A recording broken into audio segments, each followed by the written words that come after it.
คนโง่4 คนในโอกาสนี้เราได้เกิดมาพบพระพุทธศาสนาแล้วหมายความว่าเราได้มาพบสิ่งที่มีคุณค่าหาประมาณมิได้แล้ว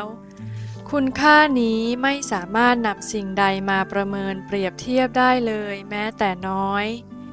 ในฐานะที่เราได้ประสบโอกาสดีเช่นนี้แล้วหากเราดูพระศาสนาผิดเหลี่ยมไม่ได้ประโยชน์จากสิ่งที่มีคุณค่าก็จะเป็นเหมือนกับคนโง่4 คนกล่าวคือ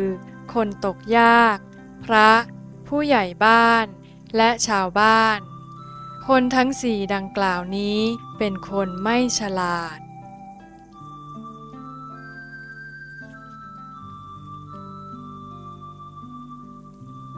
คนตกยากอาศัยอยู่ในกระท่อมใบไม้เก่าๆกว้างและยาวประมาณ5 ศอกที่นั่งที่นอนและห้องครัวรวมอยู่ในกระท่อมหลังเดียวกันนี้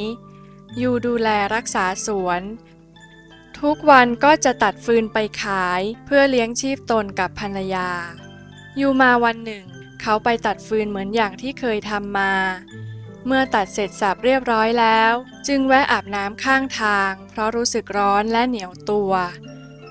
เมื่อลงไปในลำธารก็ไปเจอทับทิมก้อนหนึ่งสีแดงฉานดูสวยสดงดงามเขาคิดว่าจะนำกลับบ้านไปให้ศรีภรรยาทำเป็นหินขัดเท้าจึงเก็บใส่ย่ามแล้วไปขายฟืนเมื่อขายเรียบร้อยแล้วก็ซื้อของกินของใช้กลับบ้านแล้วพูดกับภรรยาว่าน้องวันนี้พี่เก็บหินขัดเท้ามาให้เธอด้วยนะหินนี้สวยงามมากจริงๆภรรยาจึงว่าขอบคุณมากจ้ะพี่วางไว้ตรงกองฟืนนั่นแหละนะหลังกินอาหารเย็นแล้วก็เข้านอนค่ำคืนนั้นมืดมิดมากทับทิมที่เขาเก็บมานั้นเกิดเรืองแสงขึ้นมาทำให้เกิดแสงสว่างโชติช่วงชัชวาลไปทั่วเมื่อคนตกยากเห็นดังนั้นก็เกิดอาการตระหนกตกใจอย่างรุนแรงทำอะไรไม่ถูกจึงวิ่งไปยังวัดสอบถามเรื่องนี้กับหลวงพ่อครับหลวงพ่อครับมีอะไรเหรอทำไมท่าทางรีบร้อนอย่างนั้นล่ะเขาจึงเล่าให้หลวงพ่อฟังว่าวันนี้ผมไปตัดฟืนระหว่างทางได้ลงไปอาบน้ำในลำธารแล้วไปเจอหินสีแดงก้อนหนึ่งสวยงามมากเลยครับเลยนำกลับมาให้ภรรยาแล้ววางไว้ตรงกองฟืนพอแสงตะวันลับฟ้าอากาศมืดแล้วเกิดแสงสว่างเรืองรองขึ้นมาครับหลวงพ่อถามว่าเกิดอะไรขึ้นเหรอหลวงพ่อช่วยไปดูที่บ้านด้วยเถอะเดี๋ยวหลวงพ่อจะทราบเองหลวงพ่อว่ามันมีอะไรเหรอผมก็ไม่ทราบผมกลัวมากจึงรีบวิ่งมาหาหลวงพ่อว่าถ้าอย่างนั้นเองจงรีบไปเรียกผู้ใหญ่บ้านมาเราไปดูด้วยกันทั้ง3 คนจึงรีบเดินมุ่งหน้าไปที่บ้านคนตกยากชาวบ้านตื่นตระหนกรู้เรื่องนี้ด้วยจึงพากันกรูไปที่บ้านคนตกยากคนนั้นหลวงพ่อจึงว่าไอ้คนยากอยู่ไหนกันหินที่เจ้าว่าน่ะนี่ครับอยู่ในกองฟืนนี่ครับหลวงพ่อจึงใช้ไม้เท้าของตนเขี่ยดูแล้วบอกว่า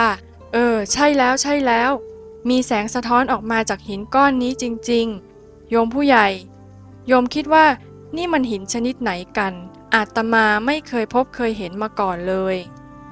ผู้ใหญ่บ้านจึงพูดว่าผมว่าหินก้อนนี้เป็นหินประหลาดเป็นหินให้โทษเป็นกาลากินีแน่นอนเลยครับ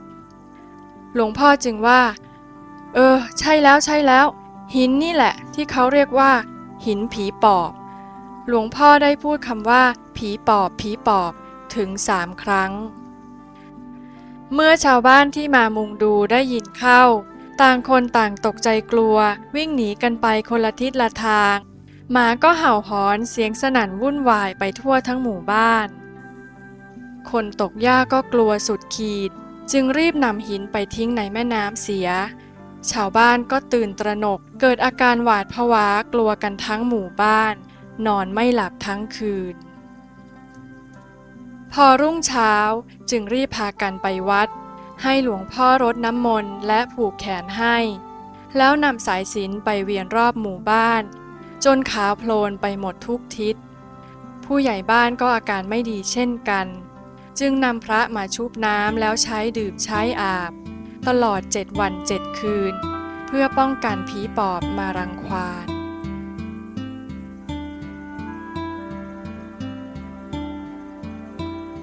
ญาติโยมทุกท่าน